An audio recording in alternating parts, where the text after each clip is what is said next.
সবাই বলে বড় স্বপ্ন দেখতে, এবং হ্যাঁ, বড় বড় স্বপ্ন দেখা গুরুত্বপূর্ণ, কারণ এটি আপনাকে দৃষ্টি, দিক নির্দেশনা এবং আশা দেয়। কিন্তু এখানে সত্যিটি হলো, একা স্বপ্ন আপনার জীবন পরিবর্তন করবে না। কর্ম ছাড়া স্বপ্ন কল্পনা ছাড়া আর কিছুই নয়।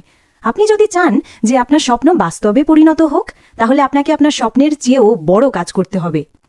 একটি বড় স্বপ্নের জন্য আরও বড় প্রচেষ্টার প্রয়োজন। এর জন্য আগে ঘুম থেকে ওঠা, শৃঙ্খলাবদ্ধ থাকা, অন্য সবাই যখন বিভ্রান্ত থাকে তখন মনোনিবেশ করা প্রয়োজন। এর অর্থ হলো যখন কেউ দেখছে না তখন কাজ করা, যখন আপনার শরীর বলে থামুন তখন আরও বেশি চাপ দেওয়া, এবং যখন অন্য কেউ দেখছে না তখন নিজের ওপর বিশ্বাস রাখা। বিশ্ব আকাঙ্ক্ষী চিন্তাবিদদের পুরস্কৃত করে না, এটি কর্তাদের পুরস্কৃত করে।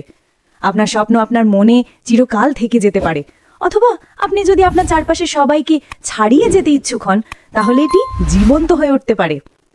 তাই হ্যাঁ, বড় স্বপ্ন দেখুন, কিন্তু আরও বড় কাজ করুন, কারণ আপনার কাজ সব সময় আপনার স্বপ্নের চেয়েও জোরে কথা বলবে।